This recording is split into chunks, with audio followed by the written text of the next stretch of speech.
Morning.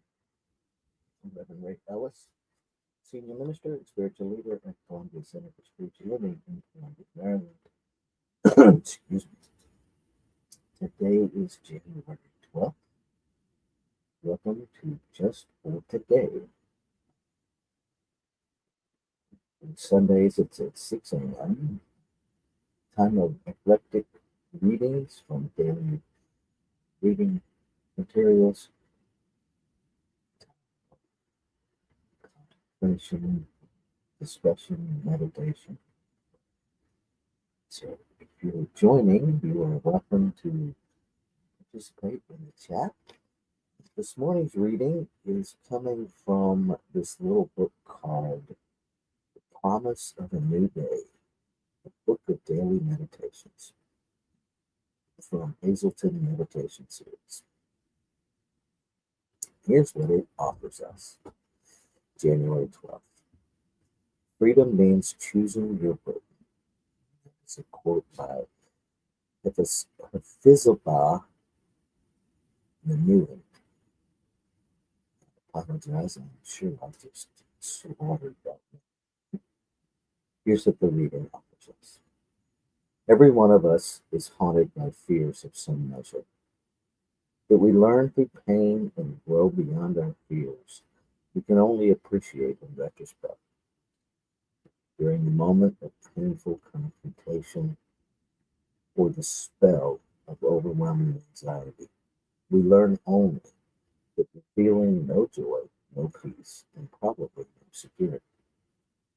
However, we must remember that no painful burden, be it immobilizing anxiety or a relationship in which we've been victimized, has happened to us without acceptance, no matter how passive. We are free to reject all burdens and all unhealthy conditions. That we don't relish our freedom from all pain is a fact of the human condition.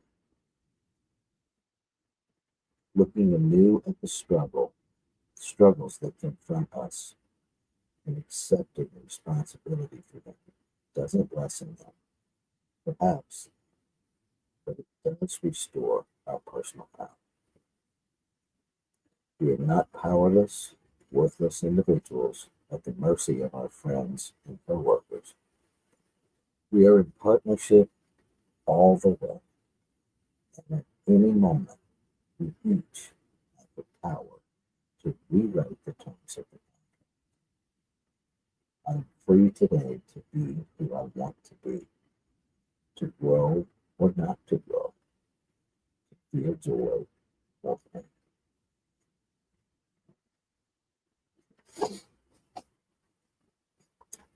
The immediate thing that comes up for me is this amazing idea that we choose every experience we have, and how I have found that to be sometimes joyfully true, but sometimes, and it has come, the understanding has come through incredible mental wrestling match with my brain, with my conditioning, that every time I even approach taking responsibility for my experience, there's this woundedness within me that screams, it's not my fault. And so that's where I start, is with that woundedness, to help that part of me understand that accepting responsibility is not about placing blame. It's about taking power. And for those of us that have been truly victims of other people's choices in this physical realm, it is definitely a journey of reclaiming our power. The only way I have found to do that is by accepting the responsibility, not It's my fault. Not that it's anybody's fault. I have to remove fault completely to truly find this reality of forgiveness. It is not lost on me that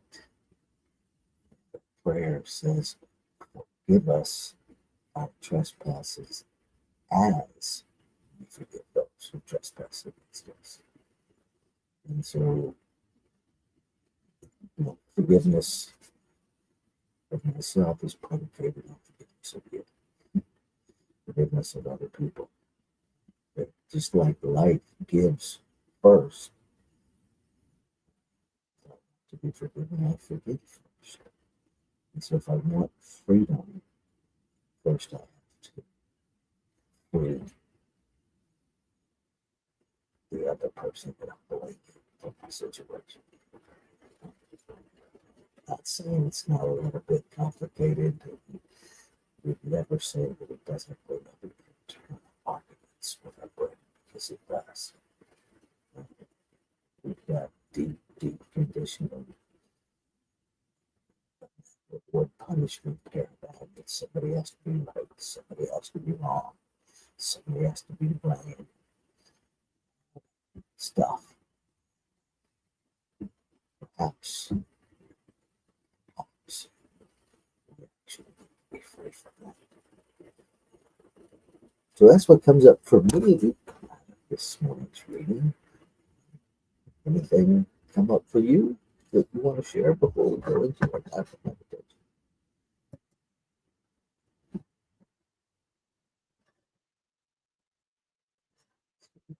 Person on YouTube, person on Facebook, another person, second person on YouTube, one on Twitch TV. Okay, I'm not seeing any comments. Too early. Get this good though. All right, so I'm going to take this into our time. We do a very short meditation just for today. Pull up my timer so I don't go.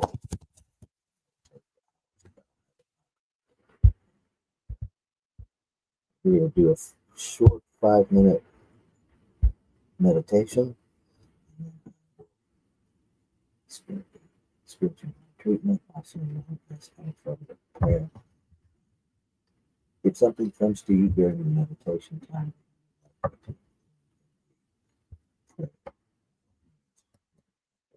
chat.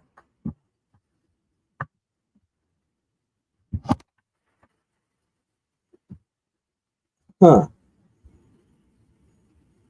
Okay, thank you for that, Angela. Let me see. Microphone is turned up, so I'm not sure why it's.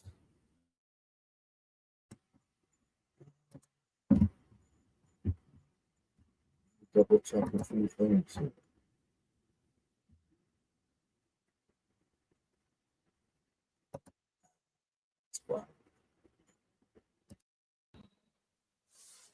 Okay. Thank you for that. I think that probably should have corrected it. Okay. So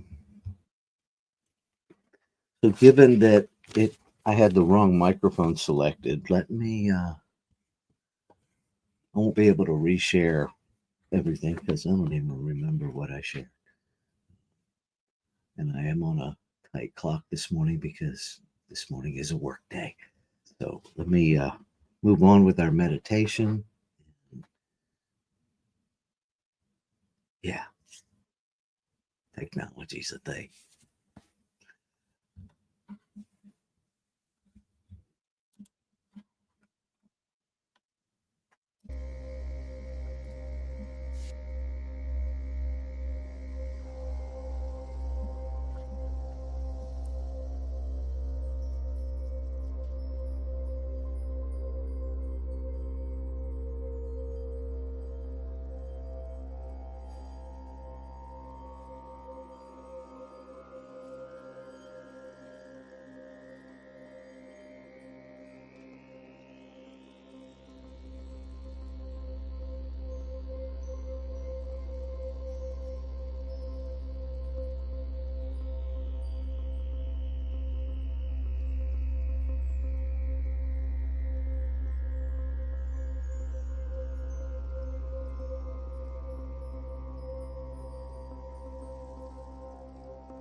Ah.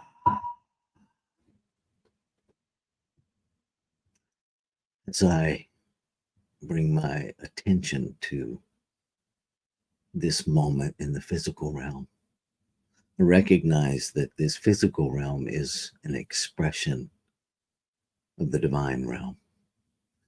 That everything in this physical space, that this physical space itself is the infinite expressing itself in form, in the multiplicity and diversity of individualized expressions, individualized ideas, desires made manifest in form. That this is creation everywhere present. Every form, all that surrounds form, is this one infinite being, one infinite substance, one infinite supply, one infinite presence expressing itself in this human realm. The invisible made visible. The ideas of divine mind acted upon by law and made manifest in form. This physical realm,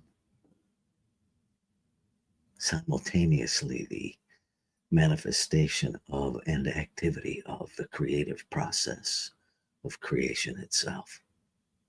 Continuous. That this one is truly infinite possibility.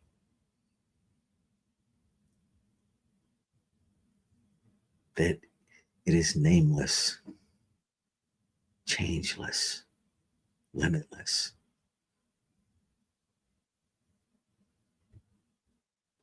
And so, as I recognize what the divine is, I recognize that all life is made out of it to reflect it, to be a point of expressing it, to be it. That the very breath we breathe is life breathing itself. That all that I have ever experienced in the seen and the unseen is life continuously giving to itself, to express itself, to expand its experience of itself.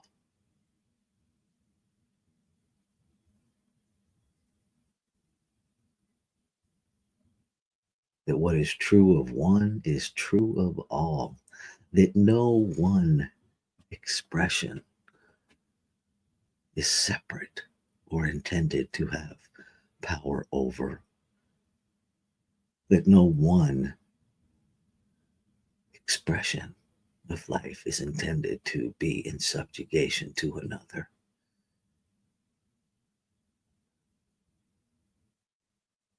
That all of life, the unseen and the seen, the unformed and the formed, that the operation of this one is harmonious operation of one, of unity.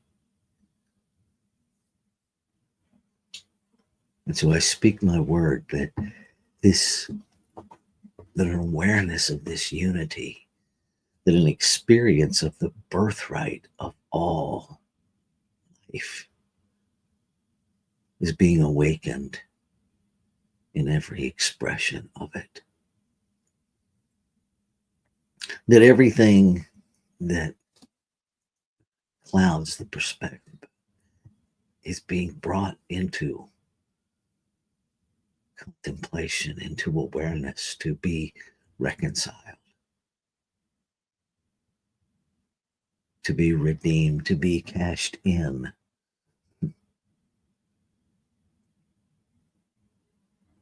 That the truth of being, at the center of being, as it expands, pushes everything not that to the surface to be reconciled. And so I embrace the messiness of the process. I remind myself that change is often messy, that healing is sometimes painful. And I stay my focus on the desire of healing, the revealing of the truth of being as the only healing that is ever required. An eradication and emancipation from this idea of separation, this idea of power over. And so I recognize that the journey will be what the journey is. That I have, that peace within me is a place of surrender to the unknownness of the journey and an acceptance that we have already healed and that we are simply experiencing the journey in this physical realm. That in the spiritual body, the healing is complete.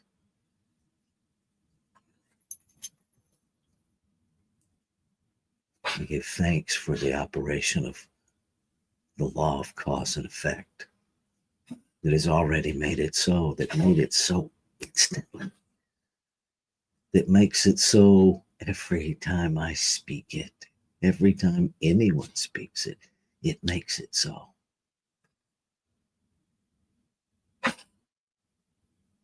And so I'm grateful. I'm grateful that it is independent of assessment, that it is simply the doer reflecting back to me those hidden beliefs that block my full experience of what I've spoken. And so I release into that process. I welcome awareness of everything that inhibits my full experience, the full experience of the harmonious operation of one. I release and I welcome the next awareness, and I release. And I welcome and I release.